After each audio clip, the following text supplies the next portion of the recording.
You're listening to Beyond Wellness Radio, bringing you the cutting edge in health, biohacking, and sports performance. Stay up to date and listen anywhere and anytime on your computer, tablet, or smartphone by subscribing on iTunes. Catch your host, Dr. Justin Marchegiani, as he answers your burning health questions as well as interviews from world-renowned guest experts. For more Beyond Wellness Radio, go to beyondwellnessradio.com. Hey there, it's Dr. Justin Marchegiani. Welcome to Beyond Wellness Radio.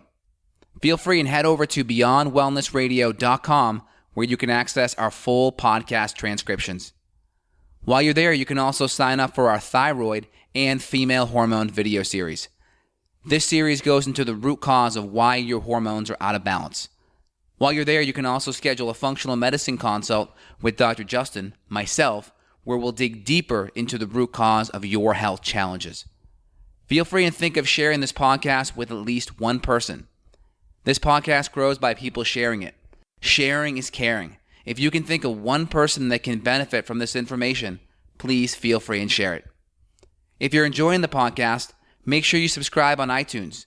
You can also click below the video or podcast where you'll see the iTunes review button and leave us a review. You can also sign up for the newsletter at beyondwellnessradio.com where you'll get updates before anyone else. Thank you so much and enjoy the show. And we are live here. This is Dr. J with Beyond Wellness Radio. We got Dr. Eric Z in the house, Hello. The Essential Oils Master. How we doing, Eric? I'm blessed, man. So happy to be here. Thanks for having me, brother. Great. Well, I'm really excited to have you on, and we're going to answer live questions at the end of the podcast too, so we'll be able to hit those up as well. We didn't answer this, so we didn't promote this ahead of time, so we're on the fly doing ad lib, functional medicine, essential oil health here as we speak. And I want to welcome everyone on my crew because I just put it up on the Dr. Eric Z and the Essential Oil Revolution Facebook page. Folks, tune in, leave us a comment, say hello, and follow my good friend Justin because he is the man. He knows exactly what he's talking about. Helps a lot of people. Oh, thank you so much. So before we start, what'd you have for breakfast? I'll tell you what I had first.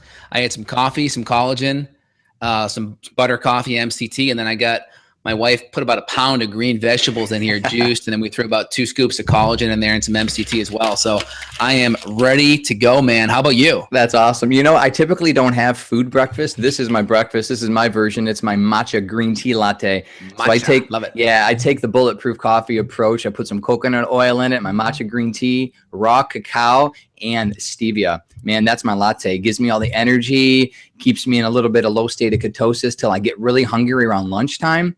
And I rarely am ever hungry for breakfast, you know. I usually like to give my body 15 to 18 hours between meals if I can, you know. So that's what we do. I love it, man. Very cool. I was actually watching the Truth About Vaccine series last weekend with my wife. And I'm sitting there watching. I go, I know that guy. I know that guy. So congratulations. You were on the Truth About Vaccines, dropping some serious knowledge bombs. What was that experience like for you? It's an honor, always an honor and a privilege to be doing anything with Ty Bollinger. I mean, I'm just a big fan. He's a friend. Love his mission. Love what they're doing. And I got to tell you, this is about misinformation, and this is about helping people. And I know what it's like, folks. I know what it's like to be sick. I know what it's like to be a victim. And I call it victim very carefully, but I know what it's like to be victimized by misinformation. My mother was misled. She didn't breastfeed me. My mother and father were misled. I was raised on antibiotics. I had my adenoids and tonsils taken out when I was a kid. I got on Accutane, the suicide drug, because I developed acne when I was a teenager. And one thing after another, living on the standard American diet, I had so many health problems. Chronic gut conditions. And I realized, you know, my mom and dad did the best they could, like most people in America and around the world do. And we were just misled. And so it's such an honor and a privilege to be sharing truth and to be sharing evidence and to keep things into perspective. And that is the take-home message for folks. The bottom line, everyone needs to watch The Truth About Vaccines. They're actually having a replay weekend this weekend for nothing less than you can become a more informed healthcare patient. I love it. We need to be informed. Just don't do what the doctor says just because the doctor says it. We should be able to have a dialogue with our healthcare providers. So I can go on and on about that, man, but it's about true empowerment to be educated. Love it. Now, you have a really unique background, very colorful background, because you were in chiropractic school, but you were also really, really big on the research end, public health. I know you were kind of on the PhD course. You kind of had a full ride all set up there. And then you kind of took a detour down this essential oil path, which is really cool, which we'll talk about more. Talk to me about your background a little bit, and how did you get to this point right now? It's a wild story, man. The Bible says a man's mind plans his ways, but the Lord directs their steps. Mm-hmm. And that's just been my journey, man, the whole way through. I quit a perfectly good, cushy corporate job. And my wife and I followed after the dream of becoming a chiropractor and to open up a healthcare center. And I got to tell you, I love people. I'm a people person. And it's been the hardest thing for me to live behind this computer for a living. And, when I was in school, I'm a writer. I've always been a researcher at heart. And when I was in school, I took an opportunity. I got a scholarship to write a first case study, got published in a peer-reviewed journal. And the door opened up where, you can have a couple different tracks. You could become a clinician. You could become an administrator. You could be a researcher. And I chose the research track. And I was in school traveling the country and the world teaching continuing education to doctors because of my research. It was wild. And so when I graduated just a couple of years ago now, when I graduated, I was like, wow, I love this vein. I love helping people. And I was a research writer at the time. That's how I provided for myself, a medical writer. And one of my clients commissioned me to write a series of public health reports about oils. And that's what got me. I was floored. And, me too, I'm a man of faith, but I got to be able to understand things, right? And so when it came to essential oils, when I started looking at the evidence and started diving into literally hundreds and hundreds of research studies, I was like, there's something to this stuff. And that's where it all really was birthed. And I launched an essential oil summit with my buddy Josh Axe and my good friend Jill Winger. 165,000 people attended that, almost 2 years to the date. And that just opened it up. Yeah, man, it opened it up to a world where I realized, Justin, we need to learn how to use these precious plant compounds safely and effectively, not just use them willy-nilly. Unreal. Very, very cool. Love it, love it, love it. So talk to me about, it's really interesting because your background, you come off like a very extroverted kind of guy. I'm really shocked that you were going down the research route based on kind of your skill set. So it's kind of unique that you were going that direction in the first place. You know why? I got to tell you, I was moved. For those people who don't know much about chiropractic care, you need to find a good chiropractor who knows what they're doing because it could be life-changing. Justin, I wrote a case study about this girl who was autistic, and nothing would help her. She was actually adopted. Her mother was actually a crack mother, and this baby was born premature. Wow. And she was adopted by a loved one. And I believe it was her aunt or cousin. She was adopted. And this girl had a lot of physical problems, emotional, social problems. They went through occupational therapists. They went through social workers, their medical doctor. No one could help this girl. And they just decided to try chiropractic care. And this chiropractor, besides getting her on a little bit of omega-3s, but this girl was very young. She just slowly started incorporating chiropractic care into this girl's life. And I kid you not, this paper, it was so dramatic. I documented case by case, day by day, what happened to her because this doctor did a great job. Dr. Stacy Borquist, if any of you are in Minot, South Dakota, by the way, I got to give her a plug. She documented this so well. This girl's life dramatically changed. She wouldn't, we're talking autistic to the point where not even looking at her mom and dad and saying, I love you at 3 years old. She just didn't have that capacity. She was so, things were not working. And so slowly this girl started to become, quote, normal and fully functioning. And I wrote up this case study. And these stories I've seen, and I wrote up a case study of another condition. And I'll never forget, Justin, I'll never forget the power of research. When I was presenting this at Sherman College of Chiropractic, I was presenting a course on how to write case studies. A lady came up to me. And this lady is a middle-aged woman, which is kind of odd for someone to go to school that late in life. So she came up to me in her mid-40s, and she goes, Dr. Eric, your paper changed my life. I'm like, what? She goes, my daughter had autism, and my medical doctor read your paper and gave it to me and said, you need to try chiropractic. It gave my daughter's life back. And my other daughter, who was a teenager, she had dysmenorrhea, and that's all fixed up. And me, I'm changing my life. I'm going to be a chiropractor. It changed my life. I'm like, wow, the power of research. So I started thinking to myself, I just really felt led by God to do this because, Justin, last month, 265,000 people went to my website. I can't reach that many people in a clinic. So I felt, as much as I love being with people, this is what I get. You and I are people right now. This is my people time. But, as much as I feel called to really help the masses. I love it. Very cool. And we got some people in the background watching this live. So if you guys have any questions pertaining to Eric or essential oils, feel free and drop it in the live chat. And at the end, we'll have Eric answer those questions. Very cool. Tell us where you're from. I'm in Atlanta. Hello. We got a beautiful day. Justin, where are you right now? Austin, Texas, baby. Beautiful Austin. Very cool. Very cool. A little oak tree in the backyard. I love it, man. Very cool. So how did you make this journey from chiropractic to the researcher now into essential oils? Because you're one of the biggest essential oil websites and resources on the internet. And you're really unbiased too, which is interesting. You don't have your own oil line or anything. So you really kind of know the best companies that are out there. So walk me through, how did you get into the essential oil space? Did you have a clinical experience with essential oils that really helped you or improved your health or life? Yeah, it was really by virtue of my client, like I shared a couple minutes ago, when I was asked to write a series of reports on essential oils, and the light bulb went on. And so the thing about it, I was asked to write these reports, and as I was researching, I saw a major disconnect between what the research says and between what 99.9% of every website says.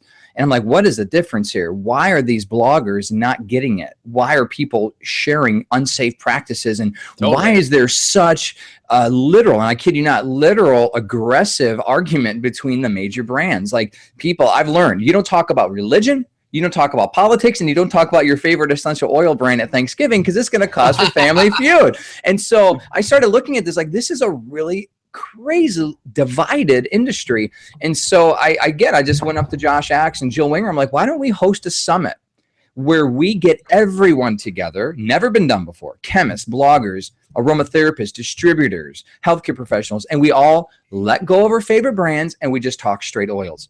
Everyone told me it couldn't be done. So we did it. And it was awesome because for the first time, people were able to let go of their favorite brands, let go of their loyalty, forget about selling, and we just talked. And you know what? People disagreed with each other, and that's fine. This was an open forum. One person said this, another person said that, and we got a little bit of flack for that. People are like, well, so-and-so is arguing with so-and-so. Well, good. This is what's called a dialogue. And that's what I wanted to do. I want to get to the bottom line of how to truly use essential oils safely and effectively, because the truth is we have limited research and we don't know. The FDA isn't monitoring this stuff. Big Gov is hands off. People have been using this stuff willy-nilly for many years. People get cured from diseases. Other people get hurt. Why? And so I literally found the need, Justin. I found the need because people wanted a non-branded, trusted resource that they could go to and not worry about getting shoved down the affiliate route and, hey, buy my oil. So I'll tell you, I lose, and I don't want to say I lose, but there's a lot of money I could be making if I sold oils. I'm like, you know what? I'm going to stay true to this. I'm going to write books. I'm going to create courses. I'm going to have a membership site. I'm going to provide for my family doing something that no one else is doing. And I got to say, God's been faithful. And we have a huge following because of it. Yeah, you're the biggest basically in the world for essential oils. I appreciate it. You're putting some great info out there. So what are your top three? This could be different for each person based on whether they have headaches or PMS or mood issues or anxiety. What are your favorite three essential oils just for you based on your experience? What are they and why? Okay, you're catching me at a good time. I literally just handed in my manuscript from my book last week to my editor. Yeah, man, book coming out in February. So all this is fresh in my mind. And one thing that I really made a point in my book was to highlight orange. Whether it's sweet orange, wild orange, depending on the brand that you use, basically the same, just a different name. Orange oil is by far the most cost-effective all-around MVP tool belt, the highest concentration of D-limonene of any other. Yeah. So tell me a little bit in your world, because I'm not a functional medicine doc. When I say D-limonene, I know what I think, but when I say it, what do you think? I think D-limonene is the main component in a lot of these citrus, lime, and orange, or lemon and orange essentially. But I use it in my field to help with the migrating motor complex, to help with constipation. People that have SIBO and bacterial overgrowth, their guts tend to be a little bit slow with methane gas overgrowth. So we'll use D-limonene to really help the intestines move, and it works great therapeutically. You know, orange oil has up to 95% D-limonene. Love it. And D-limonene has also been shown in clinical trials to kill cancer cells. And D-limonene has been shown to not only do that, but to help boost mood. And for me, aromatherapy is one of the most effective ways of getting people off of Xanax and Prozac and other psychotropic drugs that are just so bad for you. So I love it. I love it. There's, like you said, digestive health, mood health, good for infections. It's antifungal, it's antiviral. It's like there's nothing it can't do. I mean, really, when our kids have 104 temperature, we apply some diluted orange and diluted peppermint oil over their back from the crown of their head to the soles of their feet. I kid you not, within minutes, their temperature drops, because research has shown the D-limonene, the chemical components in these oils are in the bloodstream within 20 minutes after topical application. Like, it's like putting on the patch, you know, it's transdermal application, like you would if you were to try to quit smoking. So folks, topical application diluted is the way to go. And orange. So orange, number one. Number two, I've recently have just fallen in love with ylang ylang. And that took me a while. I'll tell you, I'll be honest with you. You know, like I joke around, you can't go, you know, hanging out with my buddies playing football, smelling like ylang ylang. They're going to take my man card away. But so I really did. I marginalized ylang ylang as like the flowery perfume thing that my wife did. But man, I stumbled upon a literature review that rocked my mental world. I'm like, this is unbelievable. Frankincense is known as the king of essential oils. We get that. Ylang ylang is his queen. Unbelievable effects. And here's a cool thing. At the end of the day, like, you got to just look at ylang ylang. And I published an article recently about that too, is its harmonizing effects. So here's what we got to remember about certain things like plant-based compounds. They should help your body reach homeostasis. Okay, it's not about, oh, I'm hypotensive, how do I get balance? Or I'm hypertensive, how do I get low? You want supplements, you want essential oils, you want outside-in approaches to help your body inside out heal. And so what we have found, literally, ylang ylang helps harmonize conflicting measures. So for example, it could decrease blood rate at this, it could decrease blood pressure at the same time that it speeds up your pulse. How does that make sense? That's counterintuitive, right? Because it helps your body reach homeostasis. And sandalwood is another one that does the same thing. So basically people say, hey, I want an oil for that. Well, that's not really the best approach to this. However, there are certain oils that just help your body just reach that nice, peaceful state. And that rocked my world. Again, I've never heard of harmonization in that standpoint before with conflicting measures. So we got ylang ylang, we got orange. And the other one always is peppermint. Like, there's virtually nothing that peppermint can help you. And you know, I also mentioned this in my book. I went on a little bit of a diatribe. I hope my editor keeps this piece, because I started ranting against Monster drinks and Red Bull.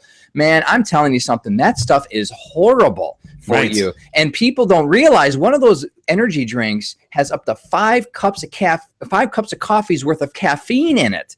Like 5 cups. Can you imagine drinking 5 cups of coffee like now? People just take a shot and they get, so what we're finding out is actually causing addiction for young adults especially. It's like the gateway drug. It's the new marijuana. People are becoming addicted not only to them because of the caffeine, but they're becoming addicted to other narcotics because they need to get on this high. There's so many problems with arrhythmia. I had a friend who went to the hospital because of heart palpitations because he was overdosing on these stupid drinks.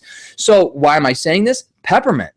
Shown clinically proven, if you take a drop of peppermint straight in your mouth, put it in your water, put it in a teaspoon of coconut oil, actually helps open up your airways, open up your bronchioles, give you deeper breaths. And as you know, Justin, more deeper breathing, more oxygen, more blood means more energy. And that's what people are finding. If you want to have some natural energy, you can apply some diluted peppermint over your chest, over your back, right before you do your crazy CrossFit or right before you do your marathon. You don't need to go to those sugary drinks to sustain your energy.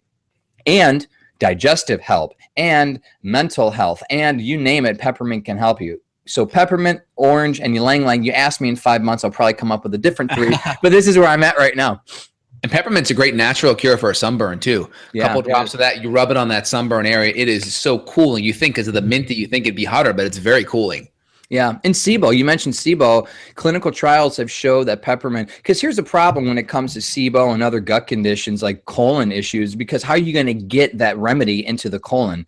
You need to have an enteric-coated capsule. You need to have a polymer-coated capsule that won't digest until it reaches the distal GI tract, right? You just can't put a drop of peppermint in your mouth and expect it to reach your intestines. It won't even bypass the gastric juice in your stomach.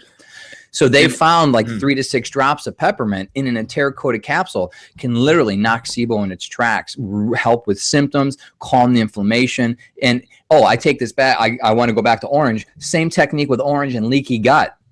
Orange has been actually shown to help increase your intestinal cell length and size. So you all know about, it's nuts. So they did epithelial cell tests and they found that orange actually increases it. So people that have leaky gut, that can actually help the barrier repair itself. Orange oil. I mean, wow. So, but again, how do you get it in your gut? Enteric-coated capsule, possibly putting it over your abdomen, and we'll hope that it penetrates into your gut, but that's not the best approach. It's really tough to treat the gut. Interesting. And you also mentioned peppermint. I know one of the big SIBO products is on the market called the Trantil. Peppermint's one of the main ingredients in that product. So really good feedback. You also mentioned frankincense, i.e. Boswellia, which is a great anti-inflammatory. And, frankincense has the history, right? It was one of the 3 herbs that were given, at the birth of Jesus, so to speak. And then also really good anti-cancer herb too. Can you talk about the anti-cancer effects of frankincense? Yeah, this is a tough one because, this is where the confusion comes into play. Even though it's called Boswellia, right? You have Boswellia serrata, Boswellia, all these different versions and species. The known cancer-fighting component in frankincense are boswellic acids. Yes. But boswellic acids aren't volatile. So what essential oils are, they're volatile organic compounds. Volatile is the meaning of they readily evaporate. So when you steam distill the frankincense resin, because again, the resin comes out of the tree, just like maple syrup and sap. So you tap the frankincense tree, you get the resin, you crush it up, you distill it, steam distill it. The resin does not, when it separates into volatile and non-volatile compounds, basically evaporated and those that can't evaporate. Boswellic acid can't evaporate. So you do not get boswellic acid into your essential oils. Okay, so that raises a little bit of confusion because there are research studies that actually say otherwise and they just don't know. And that's the problem with some research studies. However, I have a friend, and you could check out my podcast, Justin. It's unbelievable story how she was left to die with stage 4 non-small cell lung cancer, and all she had left because her oncologist took her off of all chemo and radiation because her platelets and blood count was so low. She's like, we can't do any more for you. All she knew how to do, her and her husband, was applied frankincense, myrrh, and lemongrass over her tumor, and she, again, metastatic. All over. She was dying. She was going blind. She was going paralyzed. She should be dead. Well, she's not dead. She can see. She could walk. No cancer in her lungs anymore. The cancer in her brain's gone. And she's like, well, hallelujah. Well, frankincense was part of that. So here's my argument to the aromatherapy community is, we can't prove it yet, but there are many, many case studies. And I interviewed Alison Hewish on my first summit, and she was on The Truth About Cancer as well, about how she used frankincense to cure herself of astrocytoma. And so what does this mean? There's something in frankincense, but we don't know what it is. And it might be D-alamine, I believe it is. I haven't written on that in quite a while. It might be D-alamine. It might be another one. We just don't know. But anyway, frankincense is known by far to be one of the most healing traditional resins on the market, and we've been using it for centuries, if not thousands of years. Just want to make sure I understand you. So the volatile compound, that's what's in the essential oil, meaning it can evaporate. Is that where all the anti-cancer benefits are? That's the confusion, because the non-volatile compound, that's the capsule. That's what people taking Boswellia or the boswellic acids. That's not volatile. So that doesn't reach the essential oil. So that's not in your bottle, folks. Like when you're looking at this, you're looking at volatile organic compounds. You're looking at things that readily evaporate. So there's no Boswellia in here. And so you can't take the Boswellia capsule and get the same benefits that you get from the essential oil. They're completely different. Got it. Yeah, but which is nice because you take both. And Perfect. research has actually suggested that if you actually take essential oils with your chemotherapy, for example, it helps the chemotherapy be more effective. Like, these are transdermal. They penetrate the blood-brain barrier. You know, there's a lot of benefits to using probiotics and essential oils and enzymes and essential oils together. So my recommendation for people is do both. Put a couple drops of frankincense in a capsule, take your Boswellia supplement, take that at the same time and monitor it. And apply it topically. Topical application is so key. Great. And what do you think about the best essential oil companies that are out there? I know there are some big multi-levels like doTERRA and Young Living. What do you think about them? And what do you think about some other ones on the market? Where can people get a good quality essential oil? Yeah, it's a great question. And my answer is, I hate to say it, I can't answer it because this is my commitment to the world. I'm not going to recommend a brand. But here's the reason why. Because bias. I'm committed to being an unbiased researcher. And I learned in Public Health School 101, you got to get out of the brand wars. Plus, I will tell you too, FDA. The problem that a lot of MLM folks have right now is they're restricted by FDA compliance. So they can't say, hey, use my essential oils and sell the essential oils and talk about diseases that's known as a drug claim. So here's why I do what I do, folks. I have the freedom of speech. I know I really upset people by not giving them this answer. But if you want me to continue researching, if you want me to continue sharing how to use these oils safely and effectively, I can't recommend a brand or sell. Okay. So with that said, I wrote an article about how to choose a brand. There are many ways. There are several essential oil brands out there. I will give you a couple tips though for folks that are interested. At the end of the day, I will say at the end of the day, you can use multiple brands. There is no number one best brand. Just don't believe it. Here's why. Biochemical individuality, and I'm a perfect example of it. There are certain brands that their blends really respond well to me, but let's say I try lemon and something about that lemon just doesn't work with my body. Why? Because my chemistry doesn't react to the chemistry. And here's the thing, it all depends on the sourcing. It depends on the harvest. It depends on how they source it, how they store it, whether it's organic, indigenous, wildcrafted. There's so many different aspects to this. You have to find what works for you. And my family and I, we use about 6 or 7 brands consistently because we know what works for us. We have our favorites. But at the end of the day, you have to do a little trial and error. Folks, there is no magic bullet. So you have to sample. And my recommendation is to really wholeheartedly, and Justin, I hope you agree with this when it comes to supplementation as well, is the organoleptic evaluation. You know, organoleptic meaning, how does your body respond? When you smell something, do you get a headache? When you taste it, does it taste sour? Is it pleasant? Do you get the shakes? Do you get nausea? We need to know how our 5 senses react to something. So before I recommend a supplement regimen of $1,000 to someone, I'm going to give them a sample first. You know, this isn't a one-size-fits-all approach. Same thing with essential oils. You need to find out how your body responds. So how does that look like? Put a couple drops, and you can see in the back right there, my little diffuser, put a couple drops of, let's say, lemon oil. It's a perfect oil to start with. It's or orange, relatively cost effective.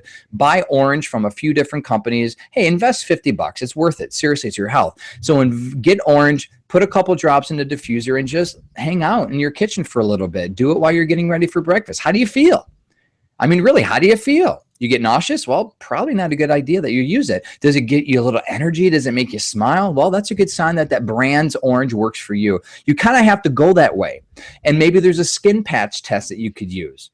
That's, you know, when you buy carpet cleaner, it says try that inconspicuous part of your carpet before you potentially stain your whole carpet. Well, what do? You get a little essential oil diluted with coconut oil, put it in the back of your hand.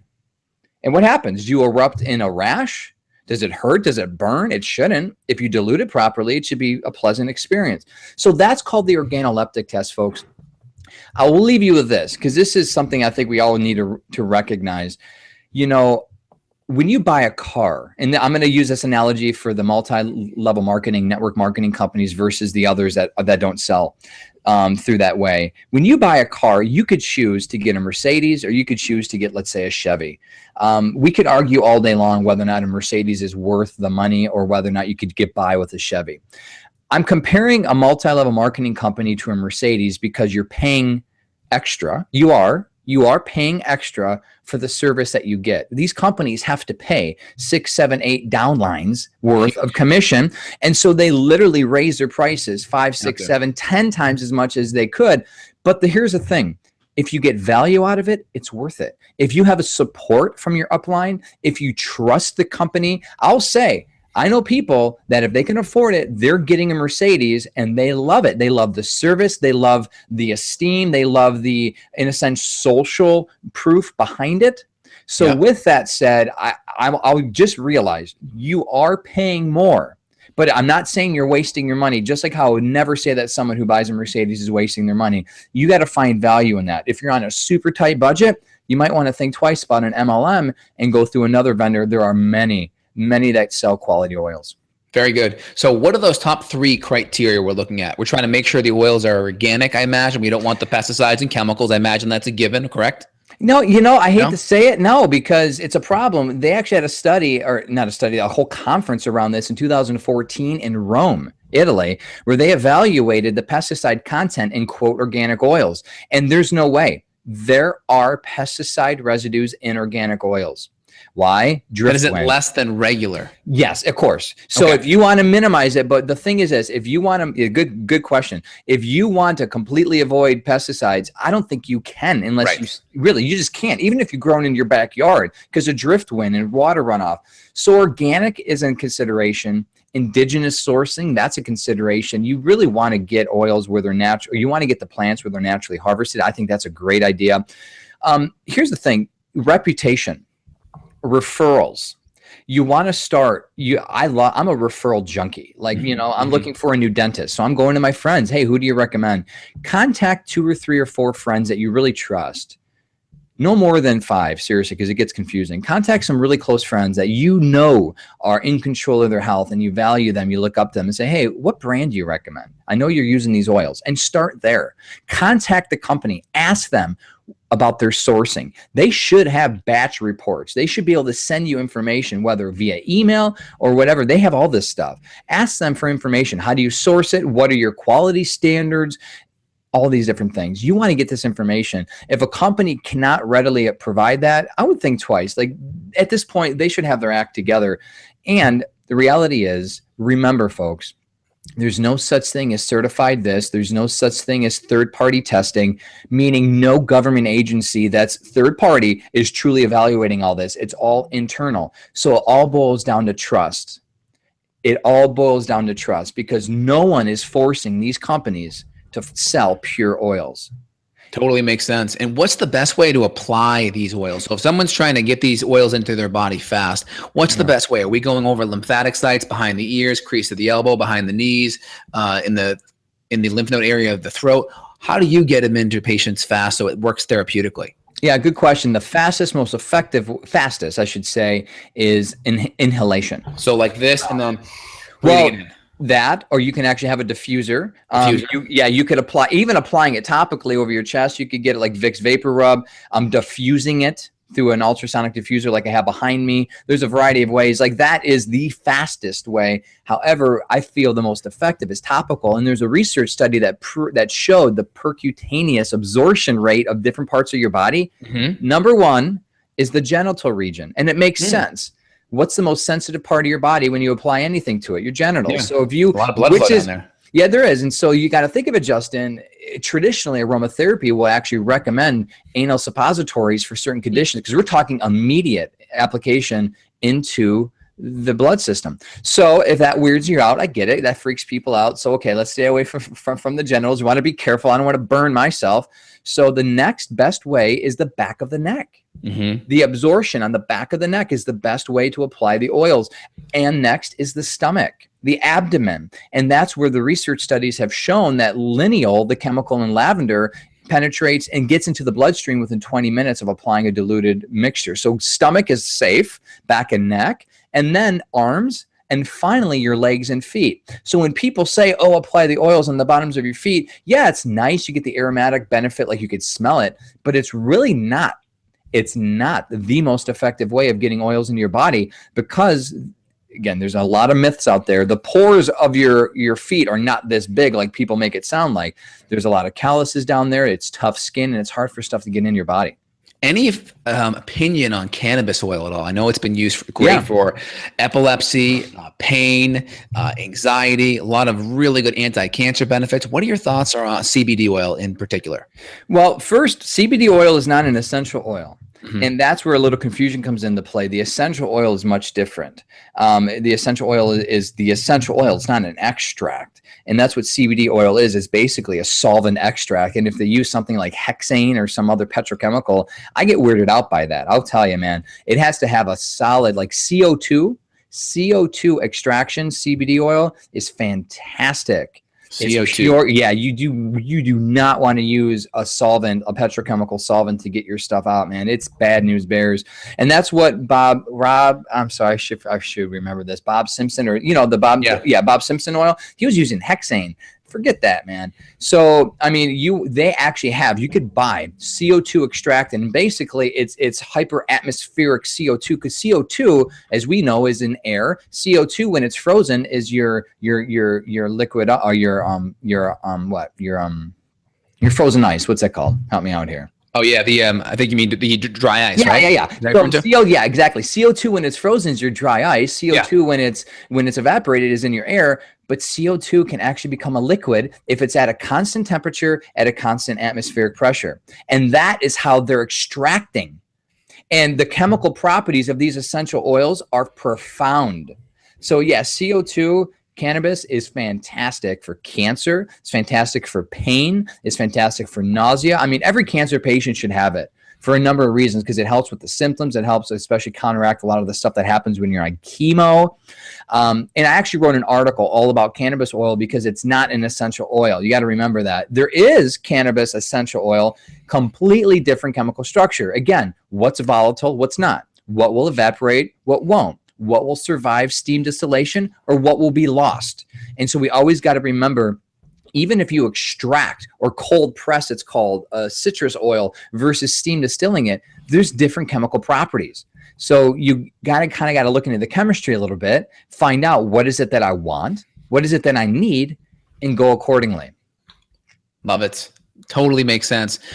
Now, you have 4 kids, so I imagine you probably have had all the parental injuries and all these different things that happen with the kiddos. And a lot of people, they go back to the conventional medicine cabinet, right, with a lot of the anti-inflammatory, maybe the harsh medications to treat the symptoms. What are your top 3 oils for dealing with kiddo issues? Coughs, scrapes, headaches, burns. What are your top 3 for that? Yeah, that's a good question. Going back to what I shared with the other 3, it'd be similar. I would choose peppermint, orange, and lavender. Okay. Lavender, particularly because it just helps our children. We diffuse lavender. We have a sleepy time blend. We'll put lavender, a little bit of vetiver, Roman chamomile. We'll give my wife does it. My kids call it the royal touch, where she just touches them and massages their back, and she gives them a nice, aromatherapy massage before bed. Put a few drops in the diffuser, and that really just helps calm the house down and get them ready for nighttime as we pray and read the stories. So that's really cool. Peppermint, like I shared, it's the MVP. There is a little bit of disagreement in the world, whether or not in the aromatherapy world, whether or not peppermint is safe for children. We've used peppermint as young as a couple months old all the way through. Here, one thing too, you got to consider, children are miniature adults. They really, really are. At the end of the day, they're just miniature adults. However, when it comes to premature babies and things, their skin are like sponges. And Justin, you're having a baby soon. You'll find this out. You can apply a whole liter of coconut oil on your baby, and her skin will be dry in a couple hours. It's crazy. So literally, I mean, I wonder, especially newborns, their skin is so absorbent. So you want to be careful. Mm-hmm. And some experts recommend don't even use essential oils on children for the first couple months of their life. I'm not going to argue that. I will tell you that we have very safely, I'm talking highly diluted, like 1 drop per tablespoon kind of thing. And we've done well. And peppermint is fantastic, especially for those tummy issues. We use that a lot. Peppermint for tummy issues. When the baby gets colicky, if they need to pass gas and things, that helps. And essentially my wife anoints her kids with a mixture of orange and vanilla. She calls it her oil of joy blend. And every morning, that's just what we do. We slather them up, we get them ready for school, and we get them all happy, and it just helps promote positive positive emotions. So peppermint, orange, and lavender are critical for my house, for our children. And how are you diluting those oil? You said in 1 tablespoon. So you're doing like a little bit of MCT or some fractionated coconut oil. What does that look like? Yeah, good question. There are a variety of carrier oils. It all depends on what you're trying to do. And folks, if you don't, you really want to learn, and this is definitely out of the scope of this talk, Justin, because this would turn into an aromatherapy class, but you got to get your dilutions down. And I have that I actually have a PDF that people can get, like all of it, like what's 1%, what's 2%. So here's like, I guess the bottom line, if you're a math person, take notes on this. In 1 ounce, okay, 1 ounce of a carrier oil, like almond, jojoba, evening primrose, coconut, doesn't matter. There are roughly 600 drops. So if you want a 1% dilution, which is typically safe for children, for the face, for the genitalia, it's a very highly diluted 1%. You would only put 6 drops. Yeah, 6 drops of essential oil per ounce. That's the standard. Just think of it in terms like that. Which oil you use to dilute it, it's up to you. I mean, there's a variety of ways. Though? Yeah, there's a variety. I mean, we don't. My favorite's my wife's blend. She created a. This is on my website too. She created a Mama Z oils base where she has coconut, almond, and jojoba, and a little bit of vitamin E acts as a preservative, and it really, really helps. You make your own. If you want something that helps prevent oxidation, which will help extend the shelf life of your essential oil, and something that really penetrates quick, fractionated coconut or MCT is fantastic. It gets a little pricey, but you know what? It's worth it in the long run, especially for burns, for tumors, for things like cold sores on your mouth, something like that. It doesn't leave an oily residue. And that's the thing about essential oils. They're really not oils like we think. They don't leave a residue. So that's where your fractionated coconut comes in. Your normal coconut oil, that works great, but it's more like a lotion, more good for your toothpaste and that stuff. Yeah, it's a solid fat. So typically you'd have to get a lot of body heat going to get it liquefied, right? Mm-hmm. Now, what do you think about people that are trying to get off smoking and they're going to like a vape or an e-cigarette? There's a lot of people that are doing these oil-based vape solutions. Yeah. What's your take on that? I know there's some that have like a lot of, I think, preservatives in it. Like I can't think, like polysorbitol, polysorbate is also, I think, some I think it's the antifreeze compound. I forget what it is. It's a various paraben. But again, these are preservatives that are in some of these oils to keep it lasting longer. Are there any that you like that are good to put in the vape or the e-cigarette if you're trying to convert going off of real cigarettes?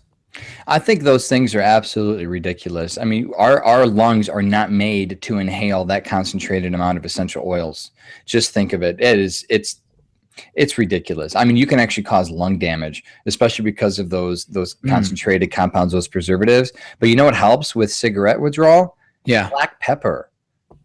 Proven research. Black pepper, and I've helped people do this, and I kid you not, it works. You could diffuse right now, and I suggest at work or at night, especially diffusing at night next to your bedstand is so easy to do because you're not thinking, you're sleeping, and you just enjoy the vapors and your body just starts to change and you don't even consciously even realize what's happening. I love it. So for folks that I've helped get off of cigarettes is black pepper, and you can just put a few drops. There are other oils that can help as well. Again, peppermint is very good at curbing unhealthy cravings. Lime, grapefruit, these are all, cinnamon, they're known also to help curb unhealthy food cravings. But to me, and Justin, I don't know if you agree or not with this, but addiction's addiction. It's like an addiction cascade in the mind. Whether you're addicted to sex, whether you're addicted to food, whether you're addicted to a drug, it still triggers the same aspect, the addiction cascade in the mind. So if something works with food, I've seen it working the same with nicotine. And so personally, that's my experience, and black pepper's great. Another technique is to put, because I used to smoke for 5 years, so I get this, the oral fixation. Yeah. And so a good technique is to get some diluted, make about a 5, or I would even say 10% dilution, which would be 60 drops of black pepper per ounce of a carrier oil. Coconut would work nice because it tastes nice. Put that in a bowl and get some toothpicks. Have those toothpicks soak up the essential oil blend, and it's called, black pepper stick. Put that in your mouth. Suck on the toothpick. gives that oral fixation habit to rest. You get the benefits of the anti-withdrawal. And I'm telling you, it helps with withdrawals because nicotine withdrawals are killer. So yeah, folks, don't be doing those vapor things. They're not good. Now, do you feel like it's still a good step in the right direction where smoking is a lot worse than that? And at least maybe it's not optimal, but it's still better? Or do you feel like it's just as bad as smoking a cigarette? Yeah, it's just another replacement. I mean, again, I can't say if it's as bad. Though? Yeah, I don't think it's good. I mean, it's replacing one bad thing with another. I'm not a fan of that stuff. I mean, is it worse? I don't know. We don't have any clinical trials, but to put concentrated preservatives in your precious alveolar, it just doesn't make sense. I mean, I know there are healthier ones out there that don't have that junk. So there is kind of the standard, like you can get crappy meat at McDonald's and a grass-fed meat at the local store. So I know there are different variations of that. Again, just want your take on it, but it sounds like you're against it anyway. Yeah, and even if, you know why too, even if it were just pure, and I haven't seen them, I have not seen a pure, only 100% essential oil based. I haven't seen that. There's always something else in it. You have to emulsify it to help it get in, become a vapor. The problem I have with it is our body aren't designed to have that concentrated amount of essential oils in it. Like it can actually cause a sensitization response, and people are finding themselves becoming allergic to essential oils because they're using them too highly concentrated, and that's a problem. Like again, you could cause some asthma and bronchial issues by inhaling this stuff in the wrong way. Again, diffusion's perfect. Right behind you got millions and millions of particles of these oils in the air, and it's a well ventilated room. I'm going to put it in my lungs. It's just not smart. So anyway, that's just my thought. I could be wrong. I've been wrong before. But yeah, it just doesn't settle right with me, especially because it's not proven. Well, I appreciate your perspective on it. I think you have some really good valid points there. Yeah. Now, last question here before we dig in. Looking at female hormones and male hormones, I deal with a lot of these issues, primarily on the female side, but the male side too. And we're constantly trying to help support and balance female hormones naturally and male hormones naturally. What's your favorite oil to help improve male hormonal balance? And what's your favorite oil for females? And maybe that's a cycling female and or a menopausal female, so we can kind of split those up. That's a good question. I don't have a good answer for the male side. Unfortunately, I haven't seen it. I really haven't seen it. I've seen, on the other end, in the research, a lot of research. I actually have a whole, because of Justin, I wasn't planning on doing this, and thank God my editor gave me the thumbs up because I wrote a whole section on it. I wrote an entire section. 1/3 of my book is on women's health because I realized the research is profound. Clary sage, geranium, ylang ylang, and lavender. Those are the go-to oils to help the body get to that homeostasis, to get the body harmonizing with hormones. It helps so many issues on their cycle, not on their cycle, pre-menopause, during and post-menopause, all of it. And the thing is, it all works. It's just a matter of finding what works for you. So there's research showing literally clary sage helping with dysmenorrhea, clary sage helping speed up first stage of delivery, helping with women with horrible cramps in labor, and helping throughout the process of every stage of life. It's like, wow, which makes sense because what do most midwives recommend and what do most herbal medicine practitioners use? Clary sage is unbelievable. So when it comes to men, I don't know what to say. I really don't. And I haven't seen enough research to suggest specifically testosterone-related issues or any other hormones that I've seen. Unfortunately, that's the problem with men's health. In aromatherapy, it's just relatively untested. Very good. You give me tons of good knowledge bombs here. I love it. What I'm going to do afterwards too, I'm going to do like a 3 to 5 minute video, just kind of summarizing a lot of the key points here. And we'll put some links back to your site as well. And we'll grab all those references, the article you mentioned, how to spot the oils, how to apply it for all the kids stuff. And we'll make sure that's in the reference section for the transcription. So people want more info about you, click below and go to the transcription to get all of the details below. Awesome. Thank you. Well, is there anything, kind of last thing here as we wrap up, is there anything else you want to add that's really important? Any projects, anything that's going on you want to let the listeners know about? Yeah, I really want to emphasize safety. I want to emphasize effectiveness, and I want to emphasize that these oils can change your life, and it's about balance. This is, and again, I'm going to go back to my book a lot, and that's coming out in February. It's a little too soon to even be discussing the details about it. Yet I wrote a section, and I want to end with here about how to get the most out of this book, how to get the most out of this podcast, how to get the most out of my website, how to get the most out of anything out there in the online space. one question I get over and over and over, Justin, and not even a question, it's more like a plea for help, is I'm confused. There's too much out there. You know, when I first started this life, Justin, it was 15 years ago. Basically, all I had was Dr. Mercola. I had Mercola.com. You and I, we weren't doing this. There were not as many thousands and thousands of health-related websites out there. It was really easy to find info, and I'm grateful I found Dr. Mercola because he's a pretty trusted source, I felt, and still do. So you go right now, folks, and you type up things like thyroid health and essential oils, you literally will get hundreds of thousands of hits on Google. And you know what? 99.9% of all of those are not evidence-based. They're completely made up. Now, I'm not saying they're bad. I'm not saying that they're fake. I'm saying that these people are talking about things that either they have no right talking about, or they're just passing on myths, or they're just sharing their story. And I can't discount that. I love when people share their testimonies. But when people say these top 7 oils are good for thyroid health, says who?